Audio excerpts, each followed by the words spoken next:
Welcome to the Sports Entrepreneurs Podcast. I'm your host, Marcus Luer, and I'm excited to have another old industry friend on the line with me here today, calling in all the way from Las Vegas, Mr. Bernard Stewart. Welcome to the podcast, Bernard. Hello from Las Vegas and all the fun that happens here. How are you? Exactly. Well, in this case, we'll make sure that not that things don't stay in. What happens in Vegas doesn't just stay in Vegas. So we're going to share some of these amazing stories of your career in the industry. And again, not everyone will always recognize names right away. So let me remind everyone of the illustrious career you had, over those 40 years now or more. And I think most people will recognize you, of course, for your 30 years in ESPN, the Disney company. And you played multiple roles in the U.S. and around the world, particularly around the world, here in Asia, the Caribbean, and other places. And we're going to dig really deep into the exciting years of the cable industries in the 80s and the 90s and 2000s, of course. And, naturally where it is now. We were going to draw, obviously, some comparison to what's happening around the world now with OTT and ESPN Plus and all the fun stuff. So, but before we get into all those things, let's really go all the way back there. And I always like to start a bit at the beginning, really right at the beginning. It's always interesting to hear how people got into the first jobs or even into the industry. And I know when you're coming out of college here, it was really more in you were, I think the way I would describe it, your first love was TV production. You weren't really straight into the world of sports. So maybe let's start there first and how that all started. Well, I'm going to take you back even a little bit farther than college. Right. Just a quick, because I often say that I have the Spielberg, Coppola, Lucas story of being a teen who wanted to be in film. My parents, I grew up in Alabama, Tuscaloosa, Roll Tide, for those of you who know about Alabama football. And part of that growing up was somehow it infused upon me the concept of storytelling. And in fact, most of what we're going to talk about tonight is really centered around that word, that theme of telling stories, because, right. That's really who we are, humans. That's how we communicate. And so my story is that my parents couldn't, I won't say ill afford it, but they found a way to get me my own camera. So I had my camera, my brothers, my sisters, there's 5 of us. We were all very small. And it was at that point when I started taking movies and making movies and doing little things along the way of going through high school and getting into college. I don't think I ever really lost that desire to do it. So my first college I went to was called Talladega College. It was a small, at the time, I guess one way to describe it was the Black Ivy League circuit. It was 13 colleges that were Fisk, Howard. There are a lot of colleges that some people may or may not be familiar with, but they were colleges that were predominantly Black. And you got a chance to really have a first-class education, to understand the world. Most of the kids were from all over. So it became my lesson in life the whole time I was there. And it really got me going into really deciding more that telling stories is what I wanted to do. That got interrupted by the military. I don't know if I ever told you this, but I served in the Air Force for 4 years. Oh, right. No, I didn't. And it was at the tail end of Vietnam. And that Air Force, it was during that Air Force period where I got a chance to actually finish my degree. Right. So how did you weren't, I guess you called yourself an independent producer, director, right? So how did that all start? I mean, how do you just come out of, I guess, in this case, the Army now or the Air Force and jumping straight into film production? How does that work? Well, as you know, by your question, you never really jumped right into it. There was a method to the madness. Correct. So when I left the Air Force, I moved to New Haven, Connecticut. And it was during that period, I had my film degree at the time, and I was just like, so what are you going to do? How are you going to take care of your family? And so I had a chance to get a job during the daytime where I worked for the city of New Haven, and then at night, I did 2 things. I was a instructor at the University of Southern Connecticut in film and tape journalism. So I taught an adjunct faculty member class there. All right. And also, as a result of that relationship and them having production equipment, I got a chance to start working on independent projects. And it was around that same time I got an opportunity to be able to go work at a local television station in New Haven. Right. And at the time, this will come back later. Most of my stories will all fold back on themselves. This was a station that was owned by Capital Cities, which at the time was just an independent network group, station group, I should say, out of Philadelphia. But they ultimately wound up being the ones that bought ABC and the ABC Disney. We'll get to that later. Yeah, no, but great. Working at their station, there was a certain level of independence that Cap Cities had about their stations and their station managers and the type of programming that they would develop. Right. And so they gave me an opportunity to work. Well, I'll describe it this way. The person that hired me, Joe Williams, was probably one of the most influential people in my career. We all talk about how we got to different places. My whole career has been about somebody looking at me going, okay, well, he looks like a decent kid. Let's give him a break. Right. And that's what Joe did. Joe gave me an opportunity, and he sat me down, and he gave me an interesting introduction of how we were going to work together. He said, look, this is how I see things. You are pretty good at what you do. I'll help you make you better. We'll do something really interesting here at our station. And in exchange for your getting and working hard and making really quality product and making me look good, I'm going to teach you everything you need to know about broadcast politics. All right. Because that is how you're going to survive in this business. Interesting. And again, these are it became the kind of cues that's sort of been my foundation the whole time. And it was during that period that I did this program called First Edition. Right. And again, it was like looking around, and the thing I say to myself a lot is my whole path has been about looking around, looking at something that's very interesting, wanting to know not only about it, but can I do it? If that person can do it, maybe I can too. And so there were a lot of programs, syndicated programs that was going on at the time where people were having different types of lifestyle situations. And I thought maybe we should create our own here. And so I got the support of the staff. And because of Joe's connection, and this is why I mentioned his name, he was connected in with a very strong group of individuals in the entertainment business. So I got a chance to have First Edition on the segments in First Edition, even though we were a local station. And ultimately, I 2 years in a row, I had an Emmy nomination for that show. Amazing. Yeah, because you were clearly already on something there. But the part which is interesting, and we'll get to that later, of course, the broadcast politics, what you mentioned earlier, because clearly, pretty shortly after this, I think you then landed at ESPN, right? And we're now in the sort of 1980, mid 1980s. You had what I call your first round in it with ESPN here. Now, so how do you get from that station you were at, how do you land then in ESPN, which is, I guess, in Connecticut already at that time, right? Or where were they based? Right. It was. I mean, it was, as some people like to say synchronicity, others like to say coincidences. I bunch them together and say, when things happen, you have to be smart and take advantage of it. ESPN launched in 79, that September. Right. I was still working at the station.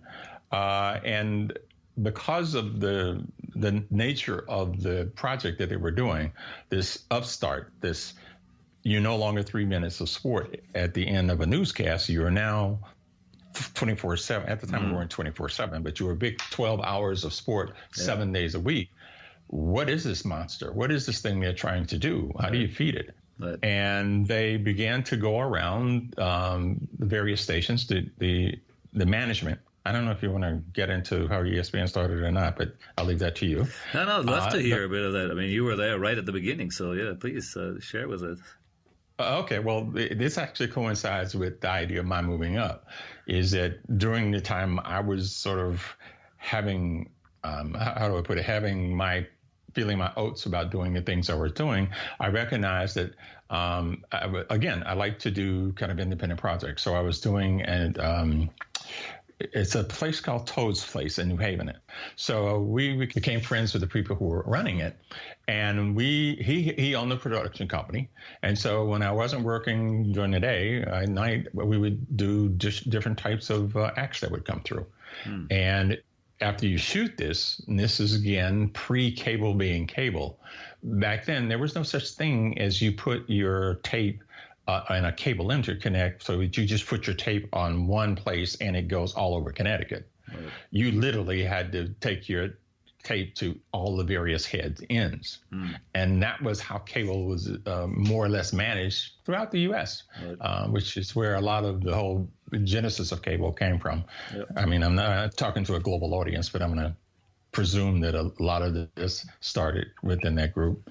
And so learning the experience of having to do that, trying to understand it, I heard about these guys who were a father and son who wanted to take University of Connecticut basketball and place University of Connecticut basketball all over the state live. Well, what had happened during this period, RCA, which is RCA Network, some people remember seeing the little dog sitting in front of the megaphone or the speaker. Well, RCA had just had launched within that period, and I know I'm going to get dates wrong and people are going to scream at it, but I'm doing the best I can. They had put up a satellite, and that satellite was then the way that everybody was going to start to transmit to the country. Okay. Not sure how many people realize, but HBO has been around since way like ESPN, probably even before a little bit, because they were transmitting on UHF frequencies and a few other frequencies around the New York area, New Jersey area. I'm not sure if they were outside of that, the metropolitan area.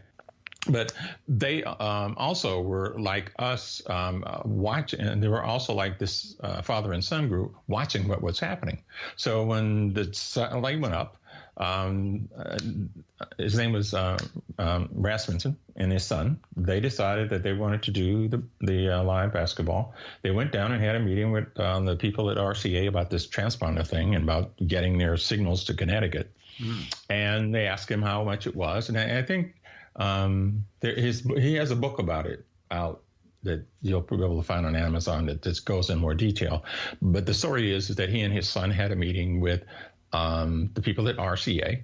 They said, look, okay, we understand what you want. Price tag is $1 million. And back during 1979, $1 million was a lot of money. Yep. He had to try to figure out what he was going to do about this. And as the really anecdotal piece of this goes, on the way out the door, probably not that, but it makes the story sound charming. On the way out the door, they go, it's not just Connecticut. You have the opportunity to put your signal, once it's up there, it's everywhere. It's all over the U.S. and it's live. And so just fast forward.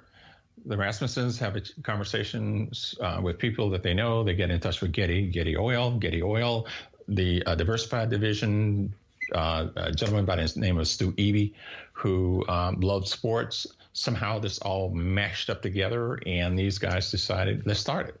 Right. And Getty was a big funder behind it. Okay. They were able to bring a lot of people from New York. Some people teased that it was kind of NBC North. Chet Simmons, Scotty Connell, Barry Black, who was in HR. There was just a lot of different names and people who had come out of New York and out of sport, who were at a point in their career where they kind of needed a new challenge as well. True senior people in sport who had really been killing it.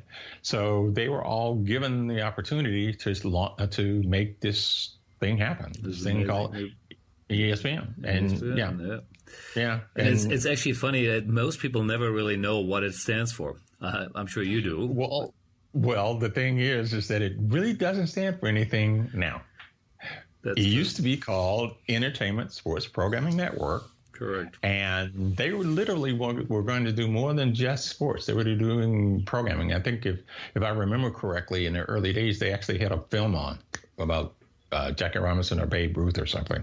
But they eventually realized, and this was back when if you television stations were all 4 letters, WTNH, WB, and then there were those instances where there were only 3, like WBZ in Boston. Right. Then CNN came on and became CNN, and they were the cable news network. And then everybody realized, this is just a mouthful. Let's just now start truncating it. Right. So now when you talk about many of the networks that have been around for a long time, you only talk about them as letters.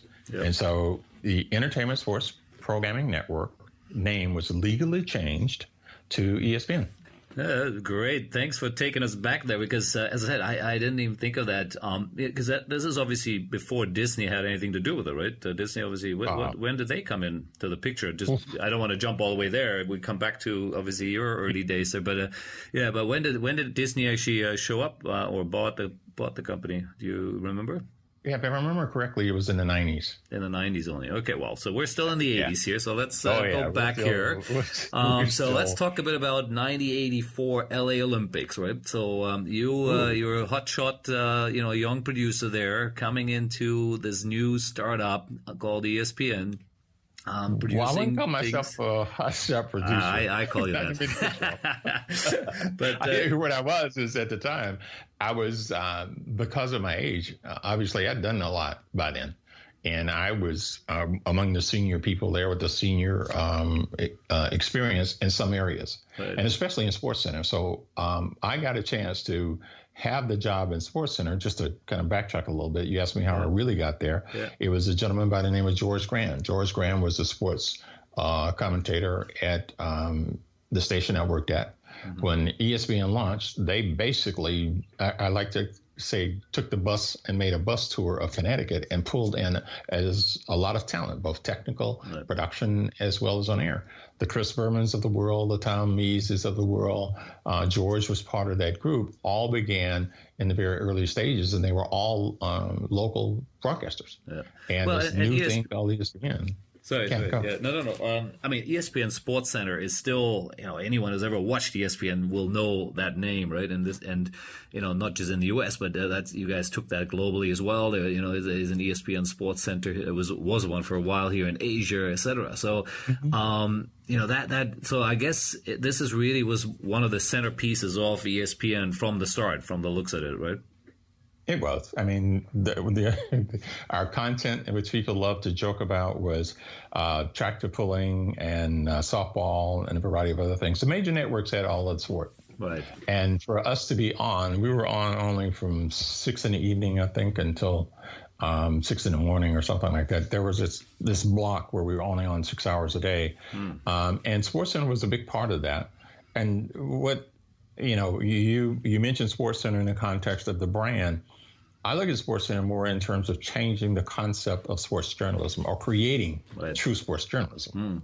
Because really think about it, before then, there wasn't this plethora of sport, in-depth sport, documentaries about sport. There was just none of these things were part of the way people looked at things. Sports was storytelling, right? What you said earlier. Yeah, right. Exactly. Like sports was just this 3-minute piece at the end. Every now and then you got these nice little features they may throw in and highlights. And also highlights and the highlight packages. What is a highlight package? Yeah. All these things happened during the time that I came through the system. Yeah. Now, it was, Here's another question then, because you alluded to it already. So what was the original ESPN program? Obviously, it doesn't sound like they had big budgets. And at that time, of course, you still had free-to-air. TV was probably the dominant platform, with big advertising budgets, et cetera. So like you said, the NFLs and the NBAs of the world were obviously in different locations. So, what was really the starting point and what were they able to get their hands on?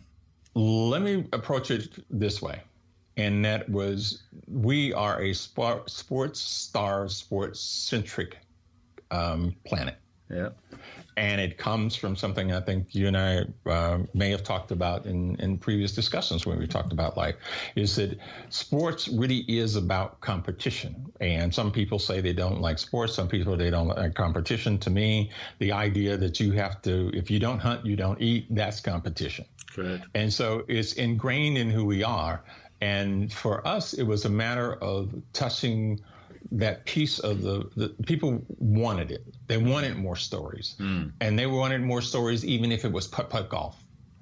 And they wanted more stories if it was just about big trucks and monster trucks. Right. And the more we began to get that, we became sort of the friend of the family, because people often ask what was the magic and mystique behind ESPN. It was that there were a group of people who were given an opportunity to do something they really loved, and people kind of got out of their way to try to figure out what this was. And, you take many of the people who are well known. It may not be as well known globally, but if you start looking at the sports celebrities that you know today, I dare say a lot of their way of trying to communicate and tell stories came a lot from where we started back in 1980 and the early 80s, because nobody was doing it. And I know the networks are going to, the major networks are going to say, no, you're wrong. The Olympic stories, the Olympic features. But to me, all of those are super high production value things that happen every 4 years or whatever. Yeah. But on a consistent basis, day in and day out, 365, people expected us. There were things about us that was fascinating. We got called into court once because of a divorce, because the husband just kept watching us a little too much, and I didn't like it. Okay. We've had kids named Espen, after ESPN. Wow. There were people who used to tell us that even though it may not have been the world's greatest programming in the early phases of what we were, but at 2 o'clock in the morning, when you have to get up with a kid and walk a kid and try to keep him from crying, it was nice not to have to watch something about dish detergent. That there was actually content. We were really filling a gap of content and of sport content during a period in many people's lives, and they were thirsty for it. And I think that thirst keeps amplifying itself as later we'll talk more about, you mentioned OTTs and everything else. Still, it just, at the end of the day, it gets back around to storytelling, connecting with people, and filling the void.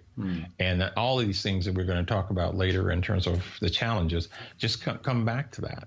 And so if you kind of look at our success and a lot of the SportsCenter, and from that point, it is, it's what everybody wants. Once there is this tipping point, as Malcolm used to say, Malcolm Gladwell said, and he wrote this book, Tipping Point. Once you hit this tipping point, all of a sudden, you're now in a position where you can actually make something. That's right. Our tipping point was interesting in that our tipping point did not come because of our programming. Our tipping point came because of a sit down and a conversation. And I think this is public knowledge for everybody who knows the cable industry, where there was a group in it's John Malone, who's still very active, and his group. He's very much been a leader and a pioneer, and somebody I've always admired his business acumen. I know you and some of the other interviews I've heard talk from a marketing point of view about someone like Mark McCormick and how he redefined it. I mean, there are only a couple of people who've had a chance for it to capture lightning in a bottle, and that's what ESPN was. And John Malone understood that.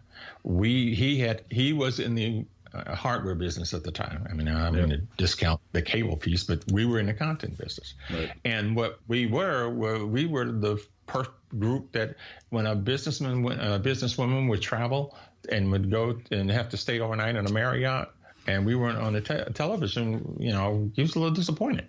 I mean, there's only so much news you can take about good, bad, and all the things that go in life. You want to escape. And we were that escape. So it became this kind of common sense thing that everybody knew. This cable was important.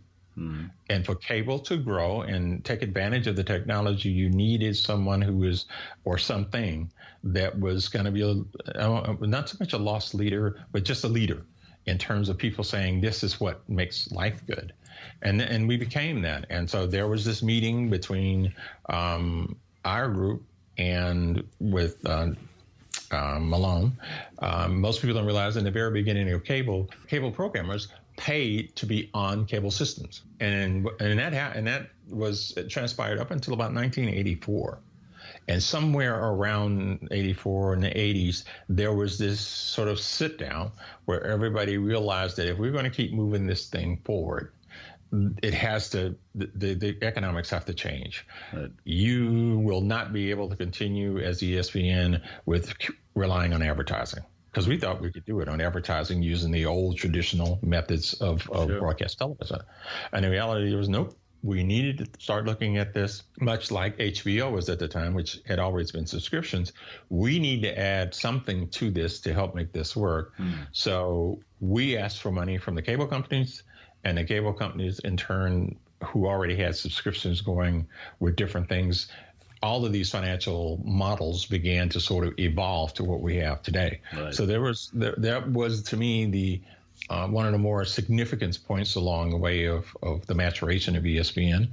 Another point that I often like to cite is being how the leadership happened of what we were doing was around the NFL. We had gotten Major League Baseball.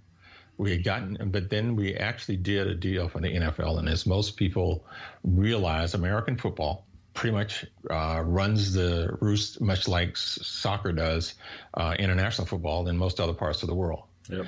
And so being as powerful as it was for us to get our hands on it, well, that didn't come cheap.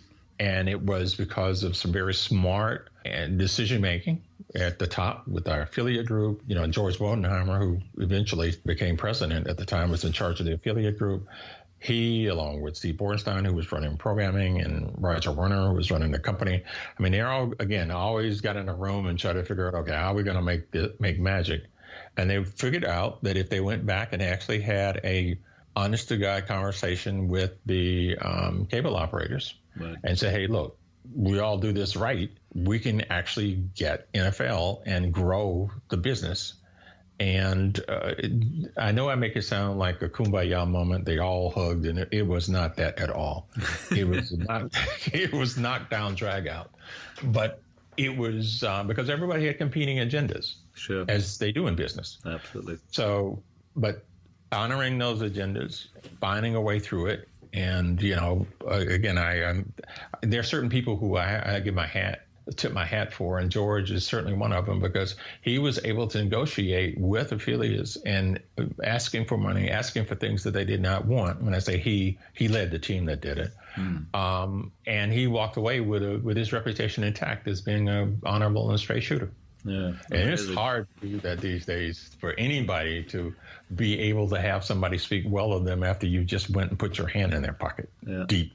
No, and I love that. And as I mentioned earlier that I did a bunch of homework this morning on the latest ESPN numbers, and again, just to kind of put it into sort of current perspective, right? So, ESPN's revenue stands around $11 billion, up or down a few hundreds of millions, and $8.6 billion of that is still the affiliate fees, right? Which we were just talking about, how it started, right? How ESPN went, hey, I need some of your money there rather than me paying you to be on your platform. Only $2.3 billion roughly is advertising, and then $500 million of it is streaming, which would be the ESPN Plus side of it, right? So it's amazing, now listening what you're just saying, how it all started, and now we're talking, billions of dollars, of course, over the years here, being generated with that model. So that's a really nice sort of time back in history kind of moment here. Now let's leave the industry there for a minute and jump a bit back into your part of it, with being a producer, and of course you got the '84 Olympics in LA, and in Sarajevo, I believe you were involved, and you did a bit of stuff around the America's Cup as well. Just have a short one on that before we then get into maybe what I would then call your second round in ESPN, where it went more into the programming and other parts of the business. Okay, I tend to be long-winded with my stories. Remember, storytelling. Yeah, so, exactly. I'll keep it short and sharp here. Right, I'll try to keep it short. It's specifically about the.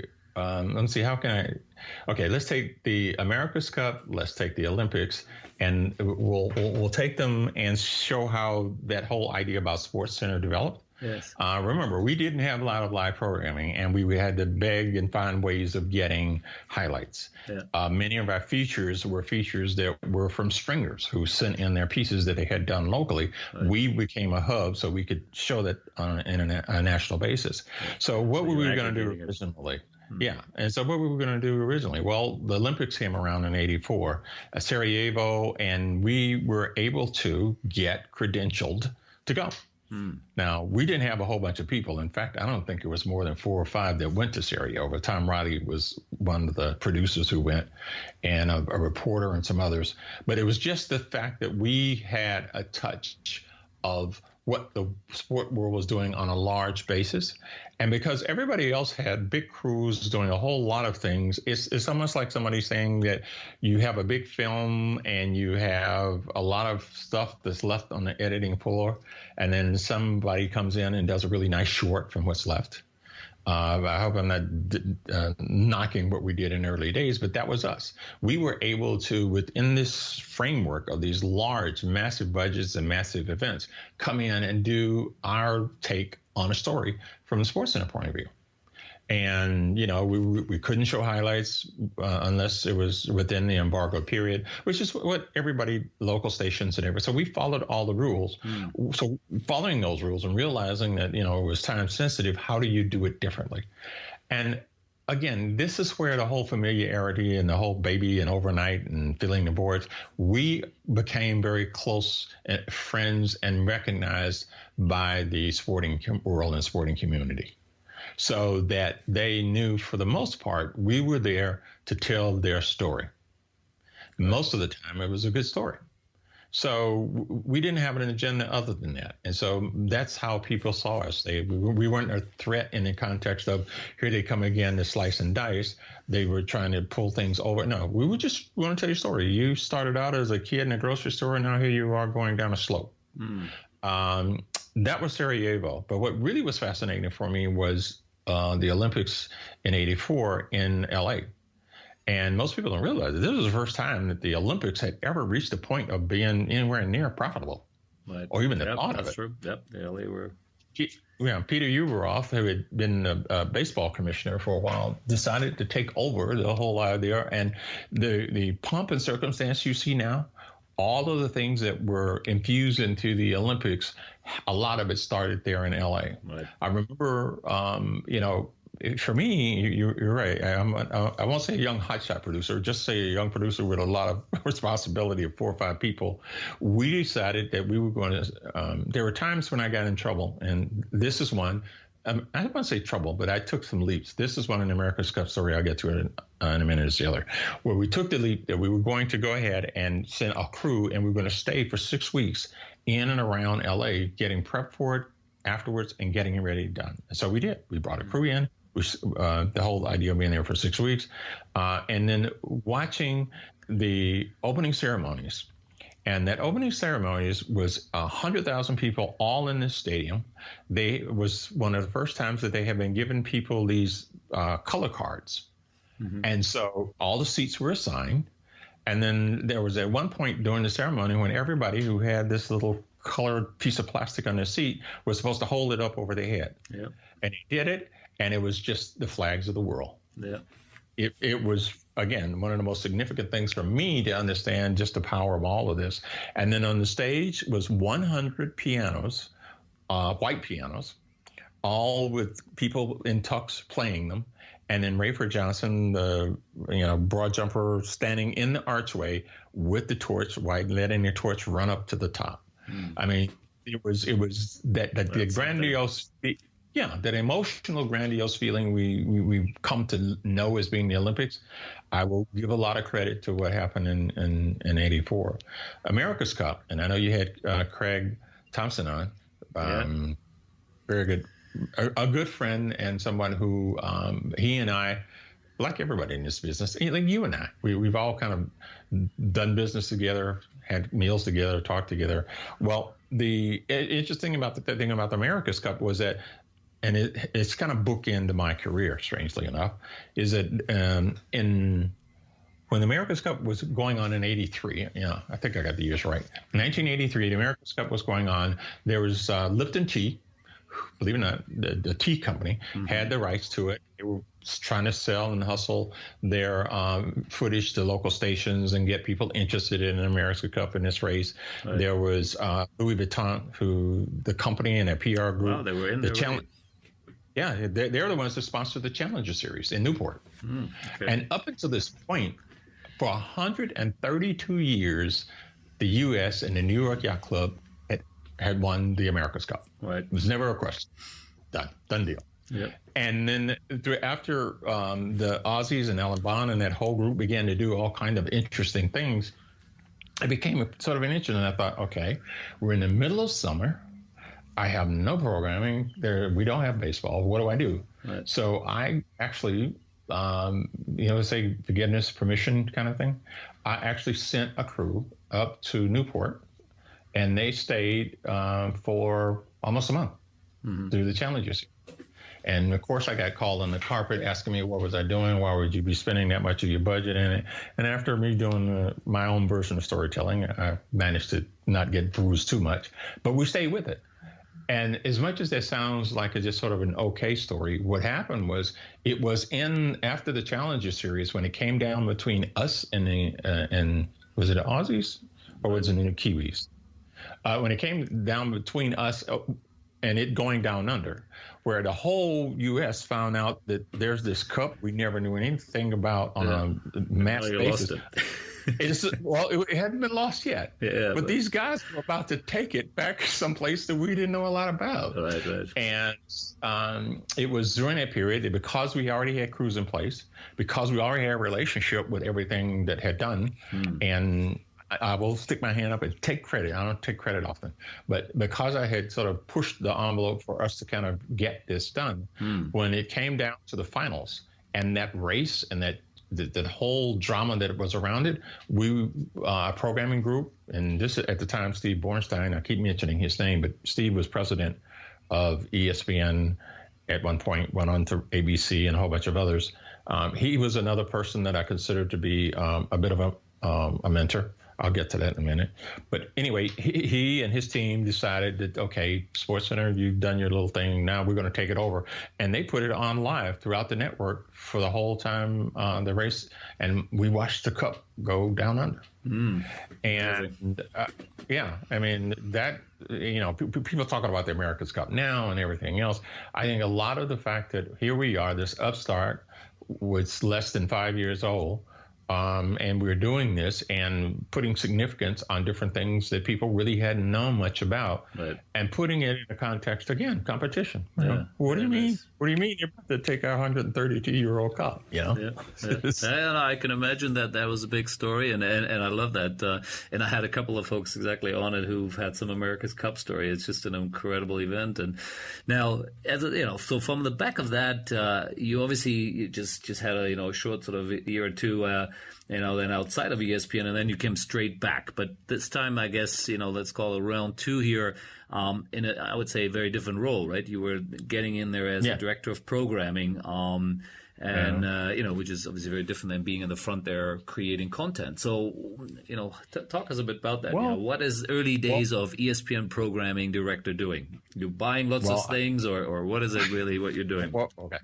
I don't want to discount the little break that you mentioned, because that break was at WBZ TV in Boston as the executive news producer. Correct. And it was during that part where I got a chance to understand true journalism in relationship to it. And the reason this is important, I'm bringing it back to the whole discussion that we've often had about the industry. I got that job, and a lot of the time I was there, even during the 18 months I was there, most of the I want to call it brain drain, but a lot of the discussion that I had with others was about how are you guys in cable managing to do this on a shoestring? I had an opportunity to spend time around people who had money, resources, local television. Boston is one of the most literate cities in the country, one of the few cities where you could lead with politics and people actually care about it versus the idea of it leads, it bleeds. So it was that education. But then all of a sudden I got the opportunity to come back to ESPN. And that opportunity that came back was after having a conversation with Steve Bornstein, who he had moved up in the company. And he had some roles that he wanted to try and fill. And he asked me if I was interested in coming back. And obviously I was, after spending all the 18 months of watching really tough stuff in life and reality, I decided, you know what, let me get back to sports where I can do something that makes people happy and more meaningful every day. So the opportunity was given to me to be director of programming. And at the time, ESPN only had one network. Right. And what director of program planning means is that there are 8,630 hours, if I've got the number right and still remember correctly, hours in a day. Mm-hmm.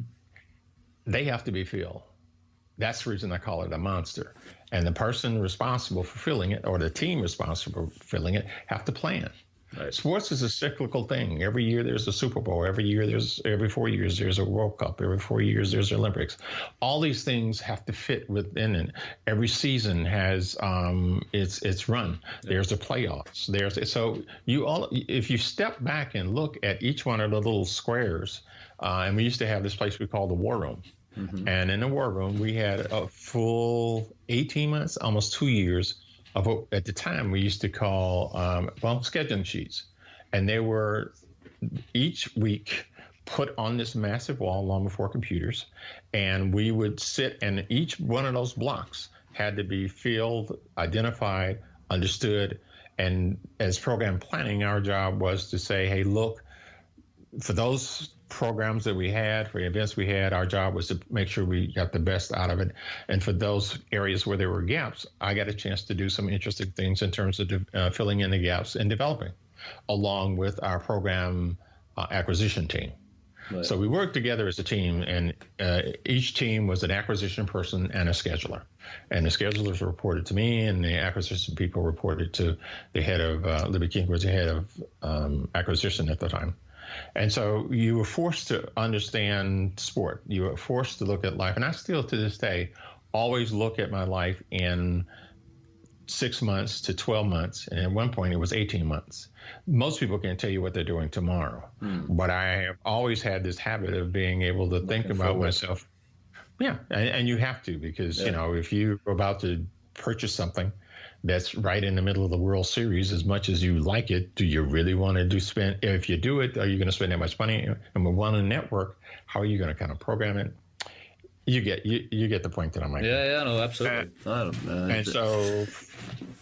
And it was during that period, I got a chance to meet a lot of interesting people, because again, what we were doing, I had my first opportunity to meet David Hill.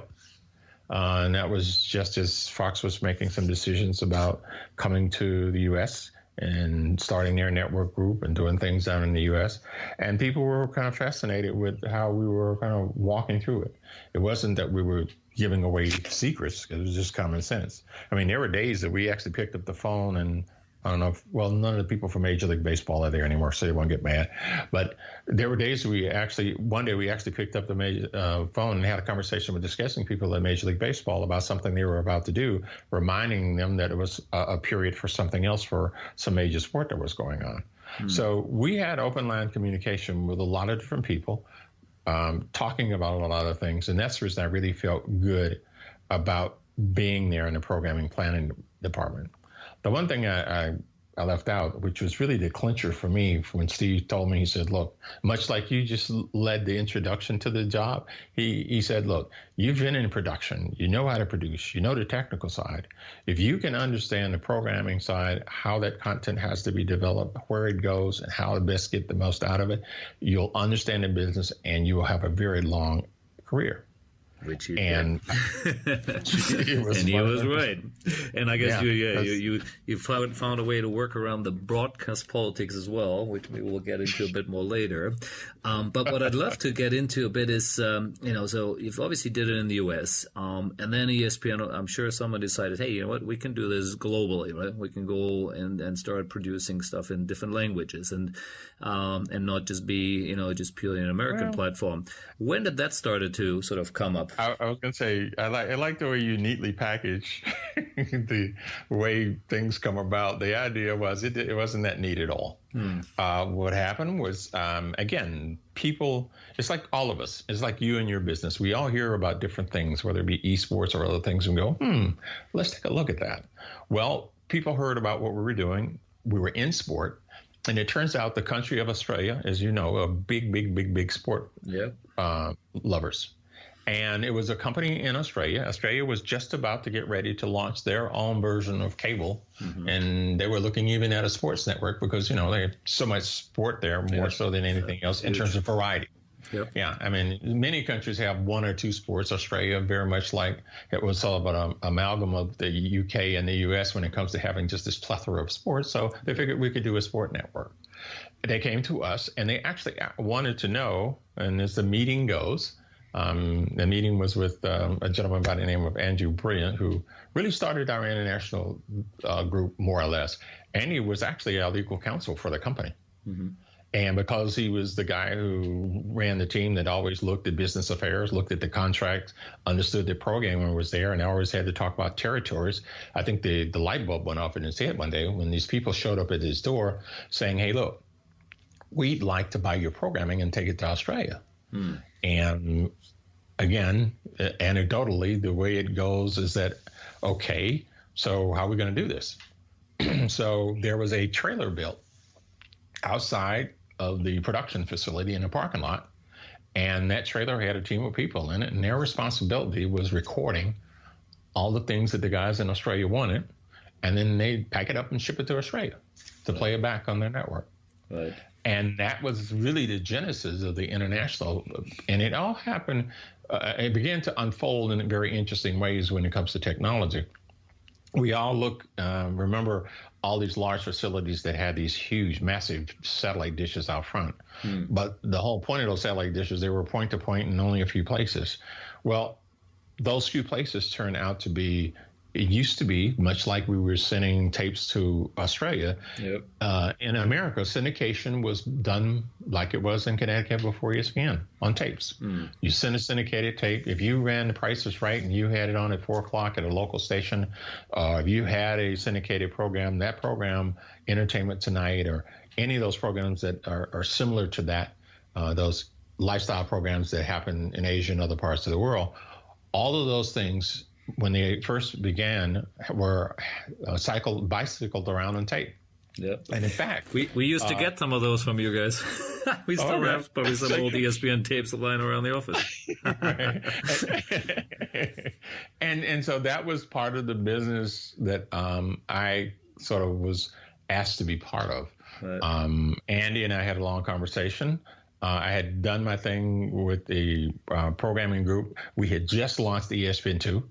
So the question became for me, it wasn't a question as much as it was the opportunity. I sat down with Andy at one of the conventions. It was a programming convention in the U.S. that's very much like MIP or MIPCOM.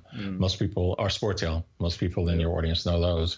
Well, this sort of certainly predates Sportel. Right. And that we were sitting in New Orleans having a drink. And I have no idea why he sought me out.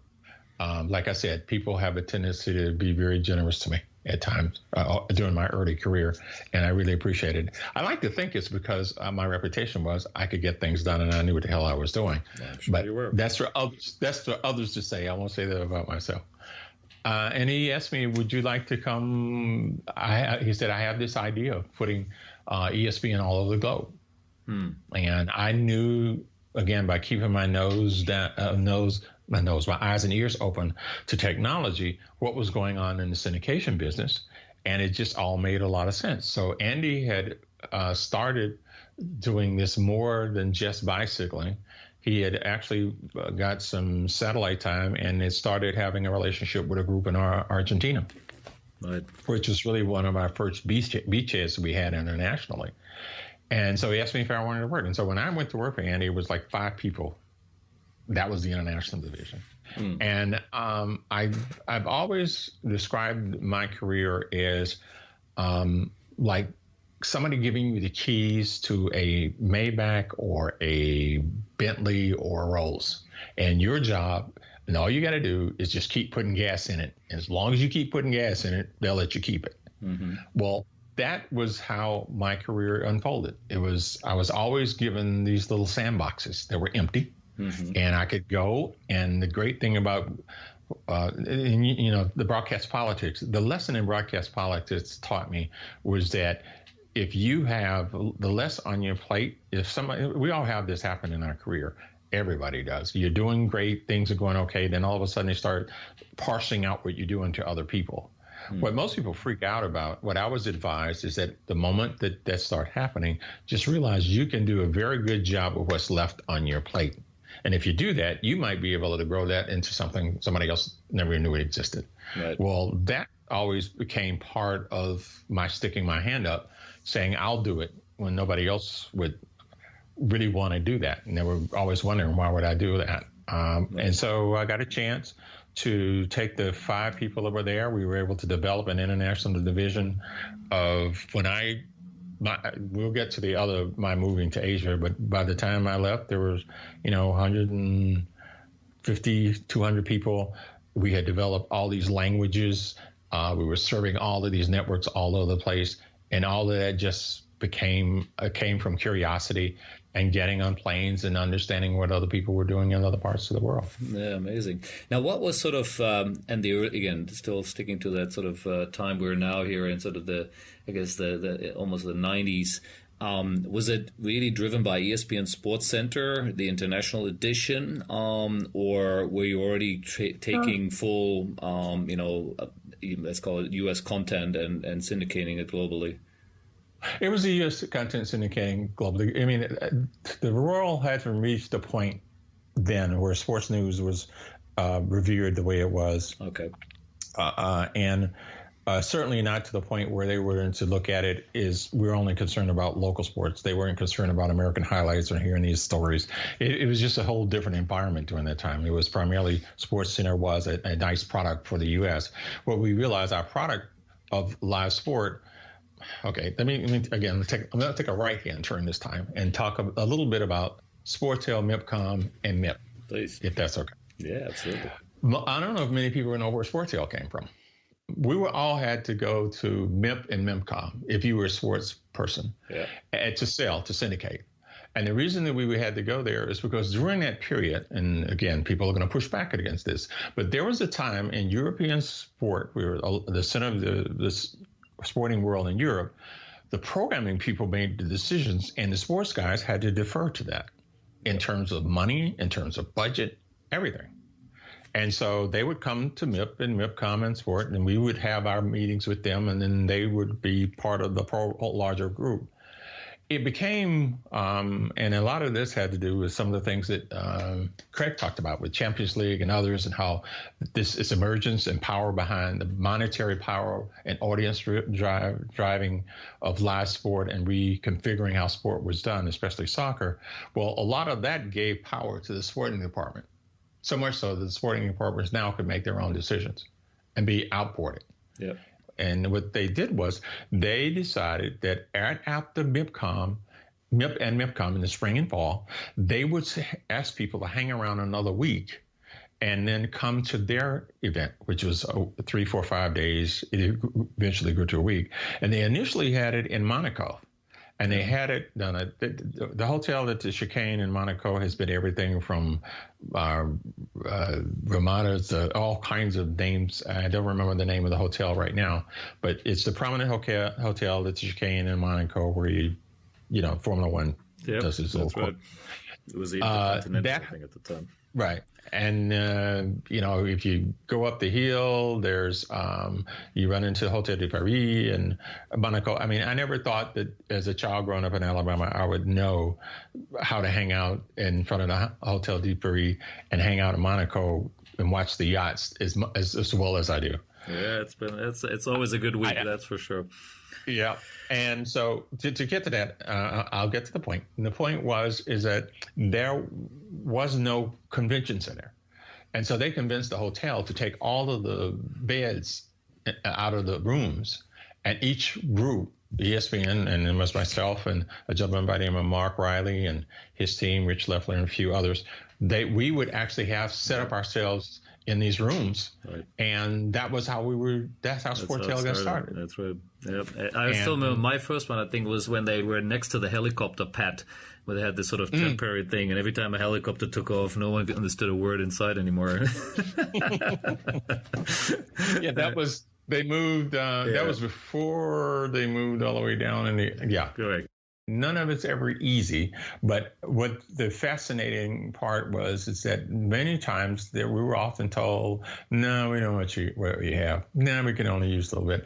But what we always found that we were the great opportunity for people whenever they got ready to kind of look at things or try to do things or try to use us a little bit on an international basis. So as the whole ecosystem of sport expanded, we were always there with the technology because, our guys, and one thing I will say about the ESPN family, especially from a technical side, we've always been at the forefront of almost everything. Yep. We were always loved by Sony, Panasonic. When they had new toys, our guys never had a hard time having a conversation with them. Right. One of my more fascinating periods was, 3D television. Everybody was fascinated. I still have one sitting in my living room that I don't use now. But when 3D television came out, we were part of the campaign. That it was a manufacturer from Taiwan. I won't call the name, but we were part of their campaign to expand their television, and by us being their number one brand, and they would be mentioning on all of our sporting programs. I even gave a speech and had a meeting at a convention on behalf of when I was running Asia on behalf of our company and that relationship.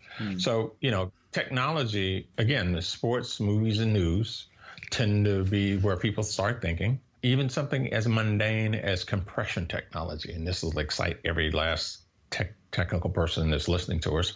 Something as mundane as technical as compression, when your signal is going down the pipe to a cable operator, right. Guess who gobbles out most of the bandwidth? And why compression and this fancy M4 had to be figured out is because sport gobbled up so much. If you think about movies or news, most of the time it's the talking head, and there's not a lot of frame-to-frame change. Right. But with sport, it's just this massive change every frame.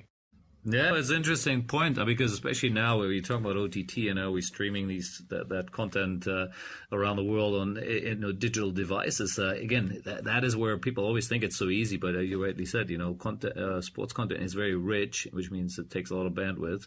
And even in the old days, I guess, which is what you're talking about, which was different technology than we're using now here. It is interesting. Now let's get into the part when you came to Asia. I think we're at the end of 1990 here. Early 2000s, and you were moved into Hong Kong, I believe, right, as a sort of VP, general manager of ESPN Asia Pacific. Now, I want to sort of frame this in two ways. One is, of course, hear about exactly what you guys were doing out here, but also on, talk a bit about, and this is just my perception, okay? It may be completely wrong. ESPN, no one will ever doubt how massively successful it is and was in the U.S., right? And how much money it made, and that it's, one of the biggest stories out there. And obviously that's why Disney bought it and made a lot of money. It made it even bigger. But globally, I don't know. I would argue that the ESPN channels, which were created around the world, were really at that level. And it may have had a whole bunch of reasons for that. But I'd love to hear your side of it, because you were obviously part of building some of that. But tell, and so really look at both the opportunities you saw, and which was the obvious. You're huge and very successful in the U.S., so let's take it globally, but also the challenges which come with that, right? To really be successful in India and in China and Japan and in Europe, which ESPN was for a while, and other parts of the world. Let's have a good chat about that part. Sure. Let me give it to you in a way that I approached it since I was an executive responsible for making things happen. And that was, it would be really presumptuous of me to walk into anyone's home and assume that I am going to be the most important thing that they've ever had. Right. And so if I take that point of view, what I'm saying is, guess what? I am a pretty good thing to have around in your home. You'll get to love me because I think we offer something a little bit different than what you have. And I may not ever be the most important tool in your toolbox, but you will know if I'm not there in that toolbox someday if you need me. Right. And that really is the philosophy I think I took. I can't speak now for our company, but And it's also the learnings that evolved because ESPN was owned by Disney. It was my observations of being very much close to the people who were running Disney as well, because ESPN was bought in '94 by Disney. Disney left us alone for a long time, and when I mean alone, I really mean alone. That you don't beat up on the golden goose. Yep. We were a very good, responsible group of people, very talented group of people. So there was no real reason for anybody to freak out and do the normal thought that okay, acquisition, let's just sort of clean up, move out, throw things away. Yep. I will say that's from my experience. It may have accelerated, and I know you mentioned the Fox deal. I know nothing about it, but I will say that even in something as big and as massive as that, I don't think anybody could say it was, slice and dice the moment that they did it. So I think that the lesson that I learned in the environment I was brought up in was to just understand the first thing you do, you walk in and you ask questions first. The real important thing about my time in Asia, and which has been such a marvelous way of my looking and learning to look at the world, is that if you walk into a country like Japan or China, and you realize that they've been doing something a particular way for 3,000 years, it is incredibly arrogant of you to walk in and say, hey, you're doing that wrong. So to get back to your premise about why our strength, our power, our presence, how do you find that? And how do you define what that should be? And so, again, my thinking was I just wanted, make sure we're at that table. Because if we do have quality product, they're going to sample us. And if we can figure out how to make them understand that we're bringing more than just a sample, that we're bringing you an experience. And oftentimes our relationship, and the relationship I try to have, in each one of these markets, whether it's Japan, where I was working with our JV partners there, or Australia, where I was launching networks, New Zealand, you name a place, whenever I showed up, what I was trying to get them to understand is we're more than just content on a satellite. Is that we are, and at pick a point in time, we are the founders, if you would, of a lot of what the technology is, sport or not. A lot of what you're doing, a lot of how you're doing it, and a lot of the way you're managing it, we've made so many trial and error mistakes against it. And if you just stop for a minute and listen to us, we may be more value to you than just the idea of your buying content from us. Right. And so, yes, you're right. We're not, and during the time I was there, we're not the biggest thing on anybody's network at that point, because we were still trying to figure out how to get people to understand what we were. But I will say that we were always there, that, people always sample things. And if they don't like you, they toss you in a heartbeat. Right. Think about the landscape and how so much money has been spent in this business of developing and the barrier to entry. But the brand is still there, and it still has its presence, evolved presence, definitely, because you're smart. You don't do anything that doesn't make a lot of sense about a business. But I would just invite people to look at it that way whenever they look at anything that the ESPN brand is involved in. Are they there to bring more than just a network throwing content at it? Is there a value added in the whole process? Yeah.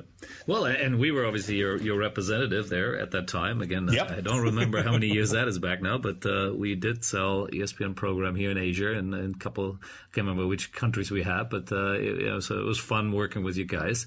Now, I want to dive a quick one into ESPN Star Sports world. During the, I guess, again, early 2000s, you were a board director on that joint venture with Murdoch and Disney, which is obviously what it was called at that time. It was the ESPN Star Sports Network here, which currently is Fox, and now, of course, back to ESPN. So it's as usual.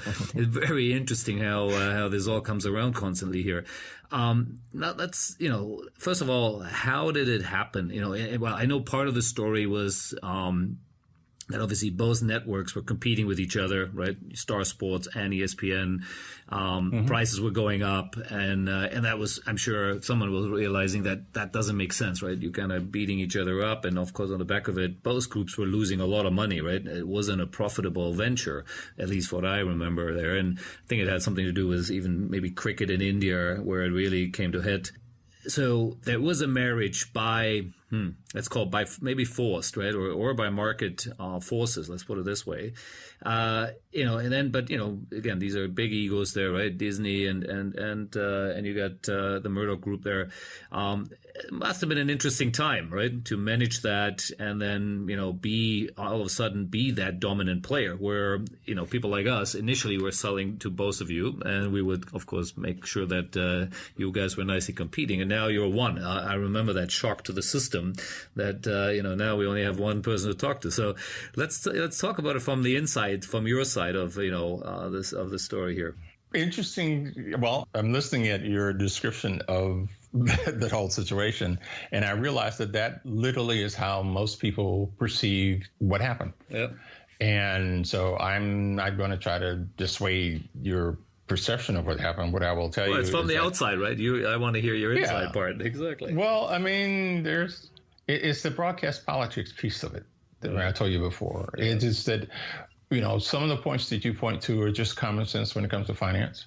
Some of these points there are the perception that I think some rights holders had, or discussions, and like you, people who were selling to both and not. It's just smart business. And you were talking about two very large companies that were very focused on trying to figure out how do you make this profitable. And if you only have the pie is so big, which is the reason I think the discussions happen, you wind up sitting down and you wind up talking about it. And, you said market forces kind of put it. I mean, I think that's a more appropriate way to look at it than the idea that it was some sort of forced marriage. Yeah, forced marriages don't really survive for very long. This evolution that you're looking at was just two group of people. I can't go into great detail about the board meetings or anything else. But what I will tell you was I always look forward to getting on a plane and flying and having a board meeting with the two groups of people who were on the board. Because the one most important thing about ESS's success during that period was that everybody wanted it to be a success. And that it was more than just a tokenism opportunity for people to sit. The management of the company were held accountable. And it taught me a lot about, and which helped me when I started working and being a chairman of the group, our administrative, I won't call it a board because you couldn't have an outside board in Japan, but this shadow board that I managed, management group, I learned a lot from being in the room and watching and understanding and realizing that, you have to have a long-term view of business. And that what was exciting for me about being part of that was that there was a group of people who, Sandy Brown ran it at one point, Rick Dovey ran it, given assignments that the board was very much encouraging and supportive of what they wanted to try to do. There are a lot of stories that came out of a whole lot of different places. You cite India and cricket. Well, cricket is the sport in India. And the question is, as much as you'd like to think about it as being, well, this was about ESS, this was about, News Corp or Fox and ESPN. No, it was about the terrestrials. It was about the leagues. It was about everybody else that was in India. And we wanted to play in that game. So it may have appeared from the outside that it had something to do with us. And it was, how do you navigate all of that? And are there strengths that you can have by working together in that environment? And that had a lot to do with our success and then the channel success. You learn as you go through. The people from Wisden, we bought that the ESPN Cricket Info. We bought that, and it was during the time that I was still on the board, that group managing it, and spent time in Bangalore having conversations with the people who were running it and learning a lot about what was going on in India, the heritage that came with Wisdom and what we were trying to do, the group out of the UK. So it was, when you have all of these disparate pieces, it just makes sense for you to sit down and start looking at it and going, okay, who actually has the knowledge and how can you get all that in one place to sort of move forward? I know I'm making it sound a lot more collegial than most people rightly think of it. And to some extent, I even think of it because there were times when, you get two different corporate cultures having discussions. But at the end of the day, I just always keep coming back to the fact that we'd have a board meeting. And after that board meeting, there was enough of a consensus to keep the company moving forward. Yeah. So. Interesting. I mean, I appreciated that you can't touch on exactly what happened inside there. But again, looking at it from the outside and then bringing it back to maybe even current days a bit. I want to just touch on that before we obviously jump a bit back into what you're doing now. And how you finish in ESPN. But if I, here, and this is an actual story. I had a conversation. This is just pre-COVID, so that's a later part of 2019 or around 2019. With at that time, the Fox deal just happened, and ESPN started to take over here in Asia, of course, as well. Then. And a gentleman who was with the ESPN group out of Hong Kong was moved to Singapore, and I had a conversation with him, and he actually said. He was looking at the business. He was a senior guy there now. He said he's looking at the business and he couldn't figure out how to make it work from a numbers point of view. He said the simple challenge is Asia is so so diverse, right? A, in terms of languages, and B, in terms of sports, right? Very different sports are popular in different parts of the region. And of course, never mind that we got dozens of languages here, right? So the concept, what worked well in the US, where you have one product which fits across the entire United States of 300 plus million people there, that doesn't exist here, which means ESPN or Fox or everyone who was doing it over the years now always had to create separate signals, separate, beams or feeds. It needed different content, different languages. So this whole idea of let's put up this English-speaking product, which is, even if it's as big as the Premier League, right, which obviously Fox had for many years here, and no one will ever argue that it wasn't successful, wasn't that easy, right? Because in reality, you do need it really actually in Indonesian Bahasa for Indonesia, right, and in Thai for Thailand, etc., which is then, adds this whole complexity to it and cost, etc. So he said, we're stuck. On one side, we can buy, of course, we have the firepower to buy the best content in the world, but to localize it, the cost is huge, which means then the trickle-down effect into the networks is not easy, right, for us to charge the right amount. And if we go to local, means we got another challenge, right? Then we're competing really with the local players there. So it wasn't easy, or still till today isn't easy. And he almost threw up his hands and look, we don't know which direction almost to go. Well, I mean, did you see that already during your time there as well? That it was this constant, where do we really go with it? What you described is my whole career internationally. Every day. Right, okay. It is always, so what do we do now? A classic example is Australia or South Africa. I'll use South Africa and Mnet.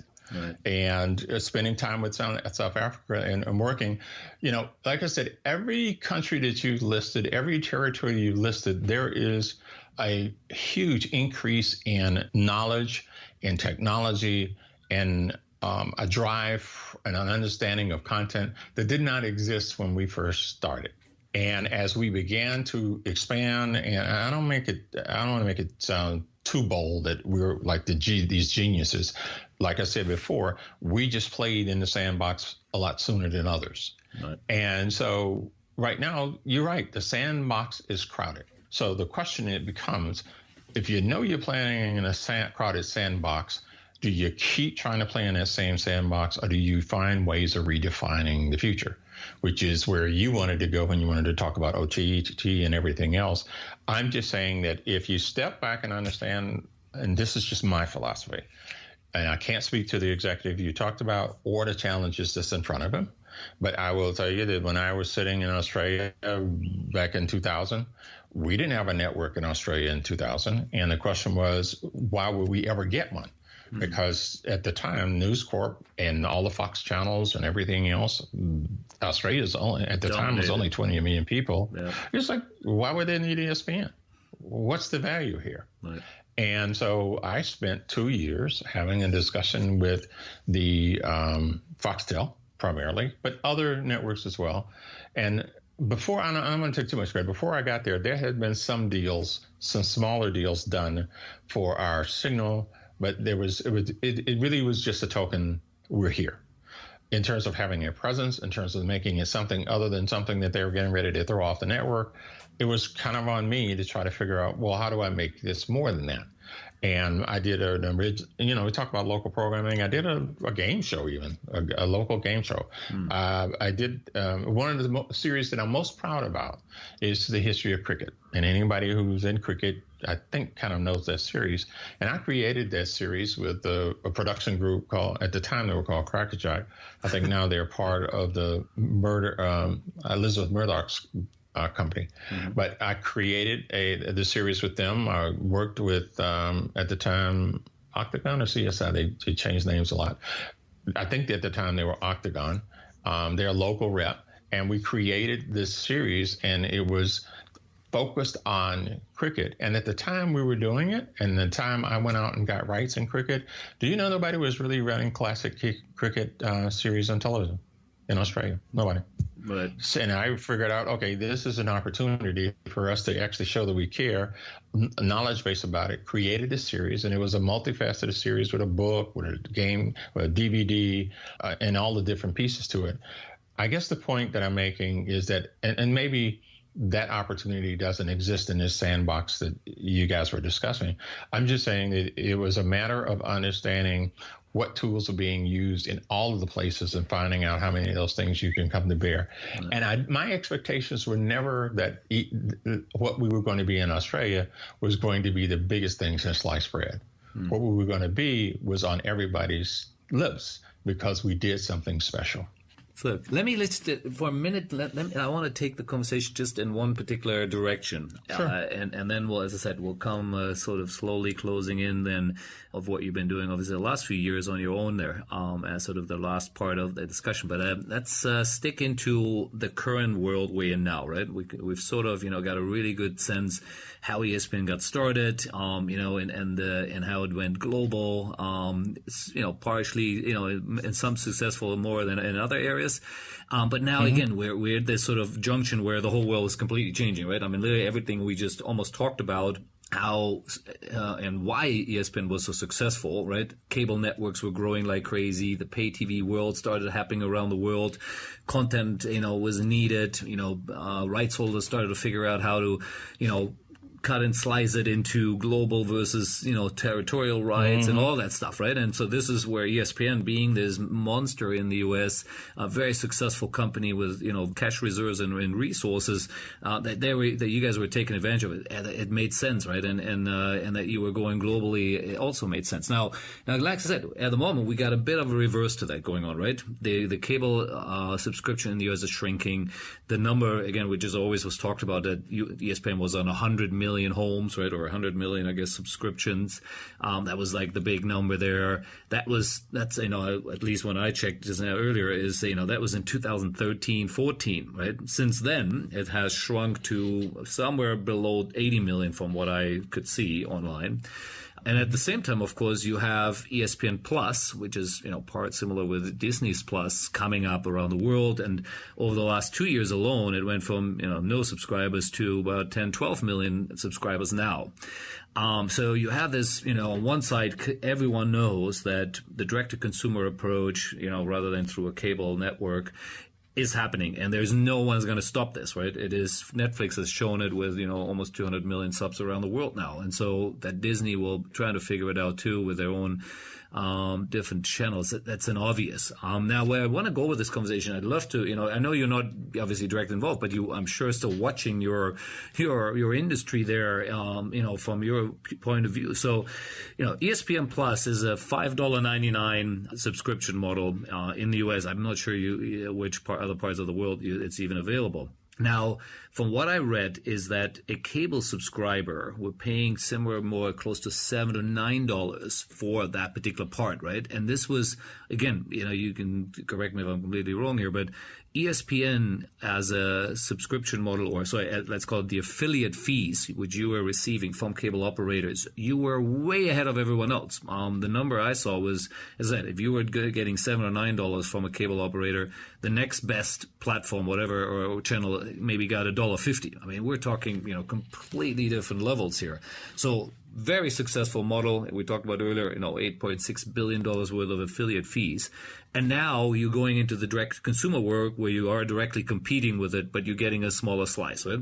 So it's obvious we don't have to do the math here that this doesn't work. And therefore, the company is obviously, rejigging it.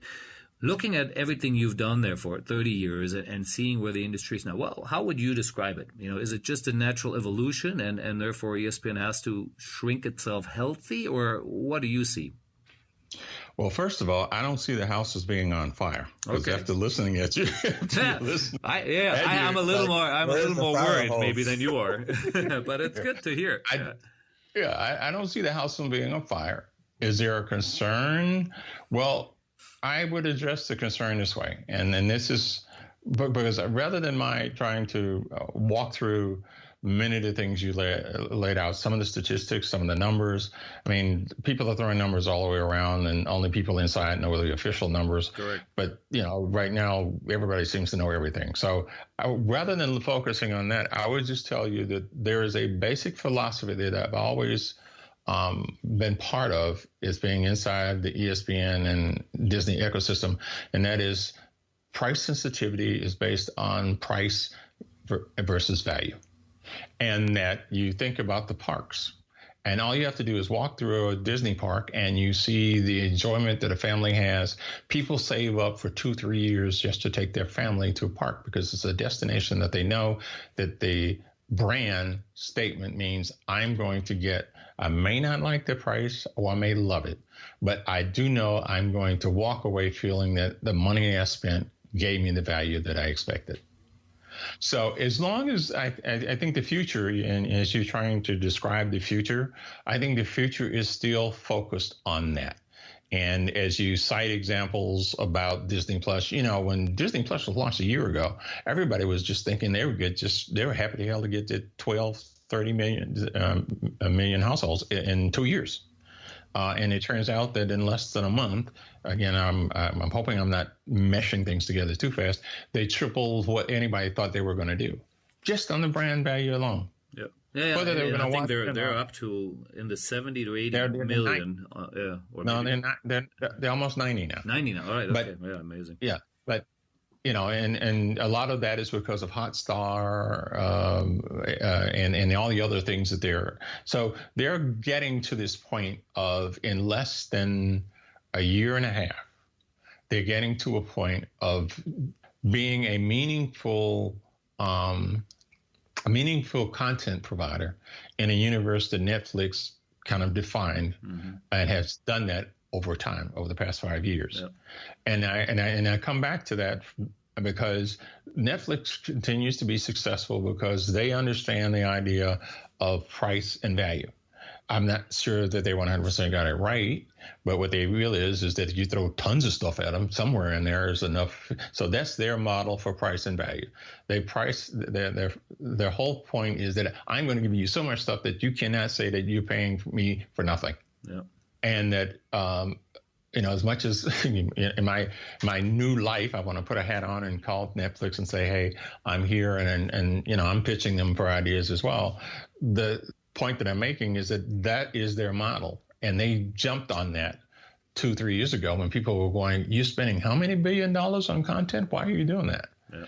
And they began to understand the shift. There's a shift going on, which most people, in a couple of different places, which most people seem to not be focused on. One of the shifts is in technology and the satellite area, but not probably the way you're thinking. And the other is in the area of just the content and amount of content and how that price sensitivity becomes very important.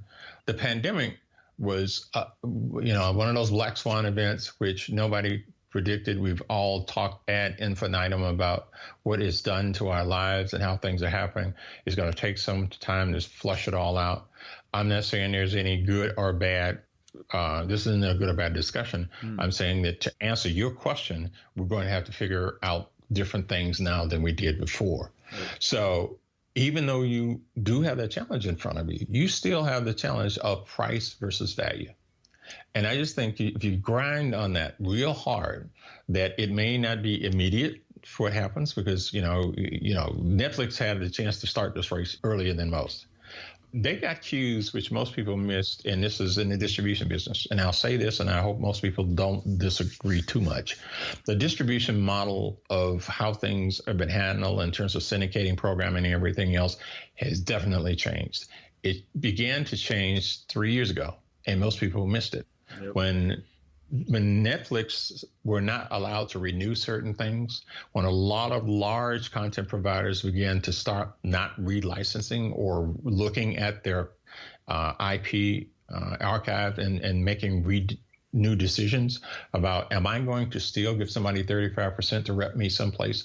Or maybe, just maybe, they knew, like I was talking about the Sonys and the Panasonics, if you're smart and you're running a large corporation, you've got people sitting in a room with a whiteboard, and you're thinking 5 years down the road.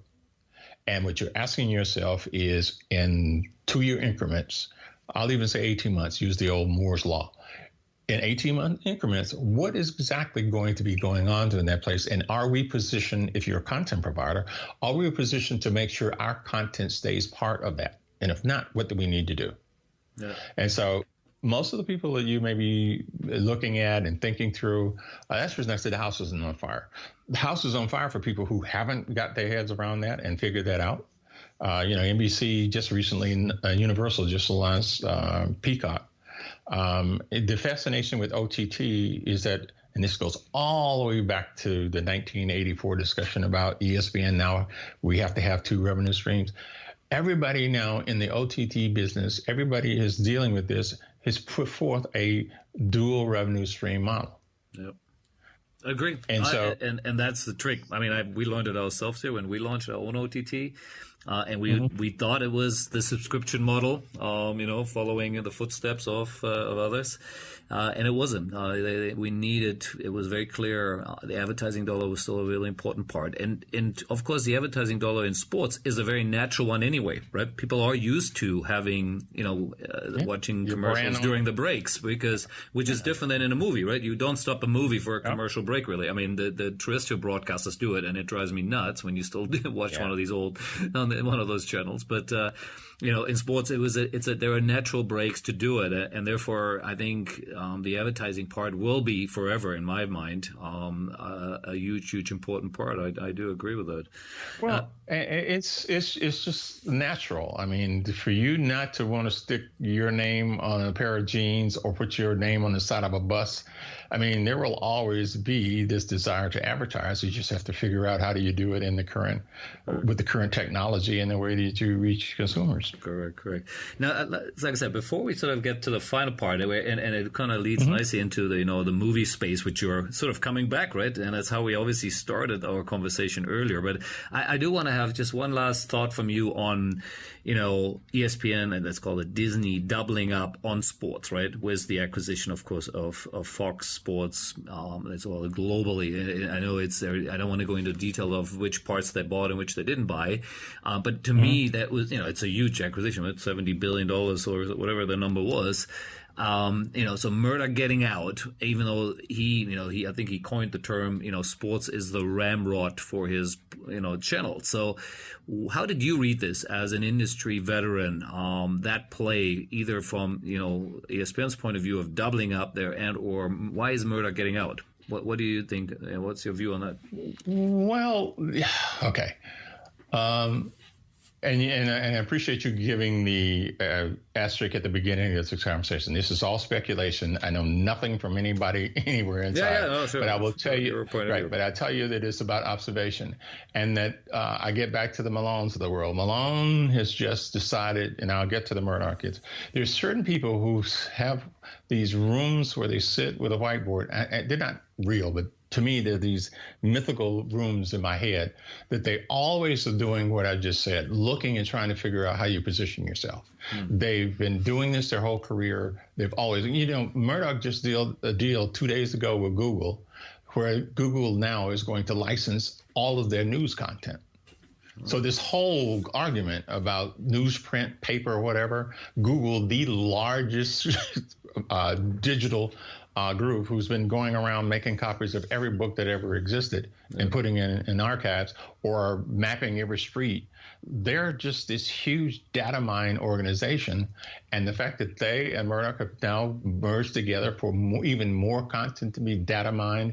Imagine what an AI is going to do inside of the entire library that News Corp has and what they've done with news and the kind of imaginative things.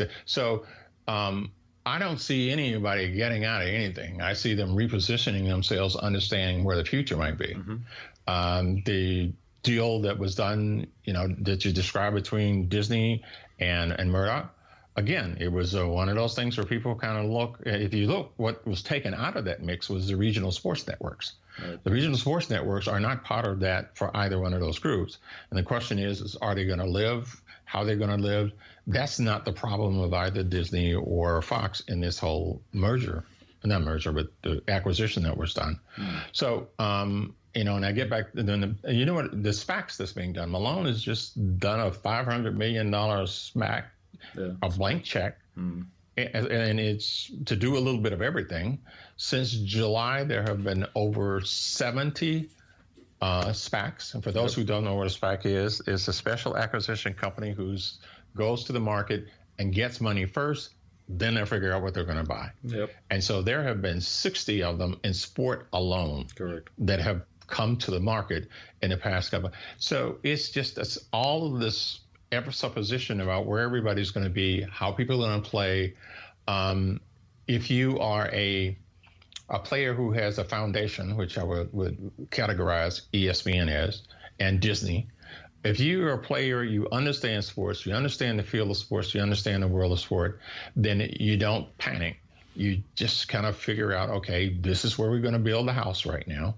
We're going to start building the foundation. And because we're a long-range company, we're going to weather through whatever it is that is swirling around us. There have been, and I think you as well as your audience can all point to so much money that has been put in people who have tried to get past that barrier to entry to be a broadcaster, to be a content entity. And they go by the wayside. There's so many people in this business who've changed jobs 3 or 4 times, and they keep bouncing from one thing that fails to the next, to the next, to the next. That's not an indictment of anybody else. That's just an understanding that maybe some people have a better sense of how to finesse the financial piece of this business and understanding that whole price sensitivity thing that I keep bringing up. No, it's a good point. And my last podcast, which we released last week, was with John Glazier of DAZN, right, and the Perform Group, which obviously, in some sense, you could argue, want to be a little bit the new ESPN, right, in some sense. So, and they still have a long way to go as well. They're not profitable, obviously. And John, talked us through the challenges they're facing in a sense as well, which is no different than what ESPN is facing, or ESPN Plus is to some degree is now working on as well. So, we could go on forever on this here because it is an amazing topic, and of course always trying to get a career of someone like yourself into an hour or two is impossible. So we're touching just on a few things here and there, but I learned a ton of things already. But I'd love to leave everyone a little bit with what are you doing now? Where is Bernard Stewart right now? I know it's more back to your film world, so maybe let's a quick wrap up here before we say goodnight. Okay. Well, I will tell you that I'll describe it this way. Because I led you into my Spielberg, Lucas desire as a child, you have not heard anything in all of this we've talked about of my actually living that dream. This has turned out to be really good for me, by the way, this interview, because I've been working on a book for like forever. Who doesn't? But I've been working on a book forever. And there are pieces of that journey that are very personal in terms of personal losses, with some who know a little bit about me. My wife, who she had a stroke, and she still has some quite a bit of physical challenges to deal with. And so those are part of all who I am and part of this journey. Yeah. And it had a lot to do with that inflection point in your career, where after doing all the things we talked about, because we didn't even get around to the cricket and the Caribbean, and there's just so much more that I'm going to jam inside this book. South Africa, Mexico, I lived the lives of what I consider 12 people. And that I've gone down for Tour de France. I've actually been in a car with Danielle Petrel, who used to run Eurosport, a great cyclist, and been in it. But so it's those kind of walk the field at a Super Bowl. All those things I hope to be able to get into this sort of book form to be able to do what you and I just done here. But I put those aside. I put those aside. And I think, okay, so what have I done for myself? And it was in 2013, there was a lot of discussion in the company, because when I came back from Asia, I'd been there for quite some time, running everything since 1999, all the way up through 2008. Yeah. So it was like, okay, so what are you going to do? And then, well, if you've been away from being inside the U.S. for a long time, you consider yourself a citizen of the world, learning all kind of trivia, like, why does a Japanese teacup have no handles? I mean, it's just like all these things are part of who I am, which I love and enjoy. What am I going to do with it? Right. So I put that aside, and I thought, you know what, I'm going to go back. And over this 40 years, I had been writing scripts whenever we're hanging around, script ideas and story ideas, a box full of them. Right. So I figured, what, I'm back at it. I'm going to get and start over. The fascinating piece of that, though, is that as much as you've been extremely complimentary, and we've gone through a whole lot about my knowledge about sport or the things I've been exposed to, for me to sit here and tell you that, okay, now I'm going to be a filmmaker and be successful at it is it makes people kind of giggle a little bit. For me, I was Norm at Cheers, meaning that guy who walked in L.A. and Hollywood, spent a lot of time in L.A., a lot of friends in the business, but I was just a sports guy. Everybody wants to talk sports, so that's what we all talked about. I was non-threatening, so I wasn't going to take their job. They didn't have to worry about the film business or anything else. But then all of a sudden, here I am saying I want to be in the film business, and they look at me and they go, "You want to do what? Well, you've never done it. What are you talking about?" So I thought real long and hard about it. One, I felt confident that I was a storyteller, because that's what I've been my whole life, and that's certainly what ESPN taught me how to do. I just needed to understand structurally how to get better at it. Right. And so over the past 3 or 4 years, I think I've gotten really good at it. The other part, though, was that understanding the business itself, understanding the syntax, because like you and I just went through a very healthy discussion about success and failure in business. Well, all of that translates to film in Hollywood as well. Yep. You just need to know the syntax. You need to know that when they say waterfall, what are they talking about? And all they're talking about is, well, who gets paid first and when? Right. Or first in or first out. All the other things that go with how that world defines itself. And it's very unique in terms of how they define their terminology, right, but they're not unique in terms of defining what they do. I mean, you sell cars, you sell washing machines, there's just certain things that people are successful at. If you understand how the system works, you have a reasonably good chance to doing it. I also realized that in order for me to get the knowledge I needed at this stage of my career, I needed to learn it fast and learn it quick. And so Hollywood runs on one thing, cash. Right. And I had been lucky enough to have enough people, and that's part of my portfolio because I'm doing some work with some people who have family offices. Right. I've known enough people who have money and looking to put money to work, as we like to say it. Right. And so I thought, okay, if I understand correctly, if I can get them to realize that I can help them figure out how to get projects financed, it's not my money, but if I can help them in it, then there's a reciprocity there that I'll learn everything I needed to know.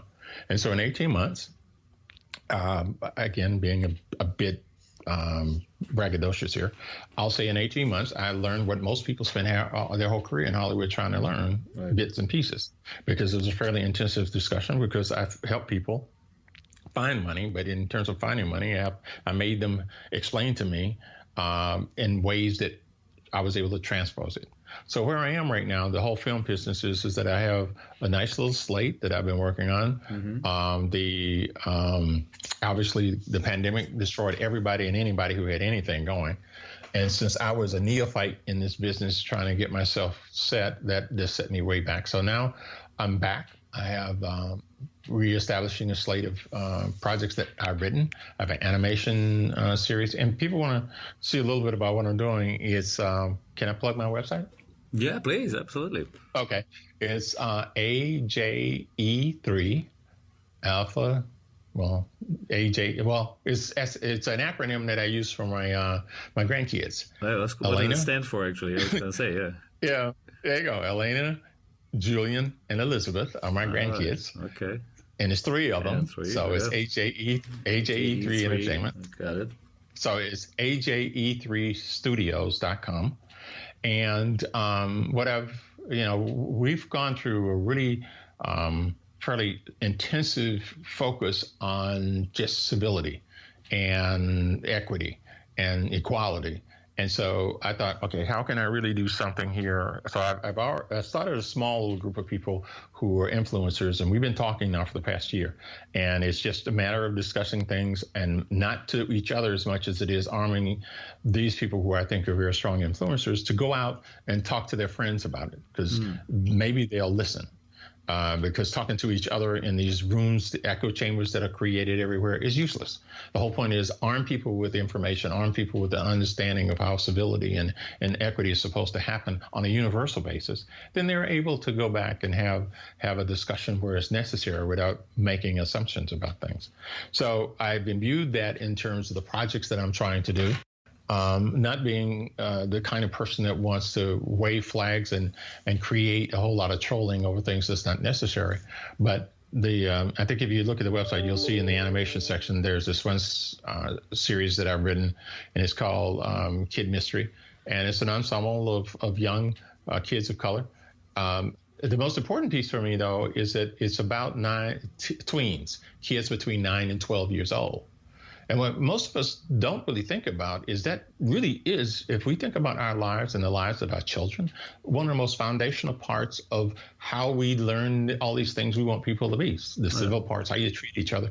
So you're too old to be called a child, but you're too young to be called a young adult. So they're stuck. Your kids need to go things, and they need to try things, but they still need your help to do it. They need you to guide.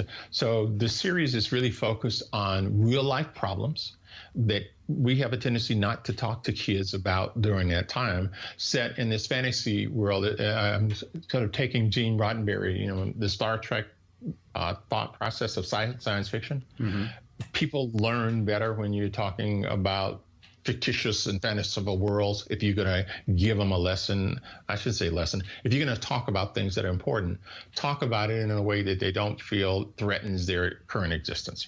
So Star Trek, every last one of them always have this very strong fiber of society and how we should treat each other, but it's done in an action-packed suspenseful way. So I'm treating this the same way with this. This is a very fanciful. The kid considers himself a mystery solver. And he has a character that is invisible to everyone else but himself, called Mr. Mystery, who helps him solve these things. All right, cool. Well, again, looking forward to seeing it come to life. While you're talking, I have some flashbacks to, I invested in a whatever you call it, a round of slates. That's actually the first time I've ever heard that terminology. It was, I think, 2007, 2008. The global crisis got in the way, so none of those films were ever made, unfortunately. So it was not one of my smarter investments. But I understand that part, and it was again, good movies, good scripts. Some of them I think were eventually produced, but as I said, somehow all of us really kind of never made a dollar on it here. But it's a fascinating world as much as it is sports, for sure. Well, let me add a little piece, because the sports world taught me this. Let me add a little piece, is that you can be successful at this business. There are some really smart companies that are doing some amazing work. There's a company called Bernard Studios from Canada, all through Asia. I'm sure you can put your fingers on it. And you always ask yourself, why are they able to make films? Why are they able to make films that make money, and that everybody else seems to have problems with this? And so part of my study is that understanding that they create this ecosystem that gives them a chance to have that freedom, and also being willing to be listened to what people are saying and what they need. And I'm using my past to help define the future. And I have one last project which is way off the charts and probably will never happen. I'm calling it E0. Everybody is pushing, and many governments right now are pushing for carbon zero by 2050. Right. And that's a nice idea, but we'll never get to what we need to do unless we are at a point where they call it ecological zero, which it means is that all the waste, everything that we do, gets back to a form that can be reused again and sustainable. Right. And I think it's doable. And my idea is more of I'm using my production background and my thought background in terms of experiences. It really is creating this environment where people can see it actually happening. And they can participate in it as an education towards later. It's not an expensive model, but it's not cheap. But the idea would be if you got a chance to go into a place that gave you 100% sense of what ecological zero could be. I like it. Well, I mean, look, that's a whole new podcast there, I think. The part I wanted to mention, which you should check out, and maybe you know these guys already, there's a company called Game One. And I had one of the co-founders, Craig Economou, on the podcast. The title of it is actually called Sports Goes to Hollywood. So he's a sports guy too. He partnered up with what's his name, Basil Ivank. I think I'm not sure how to pronounce the name properly, but he was one of the founders of the John Wick series, and with Michael Smith, which is an ESPN SportsCenter guy, and they created this new company, and everything they do is linked to taking the amazing world of sports into this sort of Hollywood realms, right? Storytelling of course, not just in movies, but in short films, in podcasts, in you name it. Go check them out. I think, again, I was just listening to you, and of course, you got this incredible experience in the world of sports, and a huge passion, of course, for let's call it the film part of it. You never know. Maybe there is something you can do with these guys. I think they're onto something. They're doing some amazing work. Working with the athletes and turning, as I said, their stories into Hollywood productions, basically, right? So maybe there's another one for you there. Yeah, it's always good to be in a room with smart people. You learn a lot that way if you can just keep your mouth closed long enough. Exactly. But Bernard, this was awesome here. As I said, I think this will rank as the longest podcast we've had so far. You beat David Falk and many others, illustrious, who had incredible careers. But I think we've had some incredible insights into your world, the world of ESPN, and of course many other parts around it, your philosophies of life, etc. So thank you for your time, and good night there in Las Vegas, and thanks for sharing the stories. Thank you for giving me the opportunity to do this, and I look forward to hearing from you how people receive this. You never know, but the conversation between us, and that's how I kind of look at this selfishly, was really good, and I'm glad we had a chance to do this. Definitely. Thank you, Bernard, and good night. Okay. Take care. Bye-bye.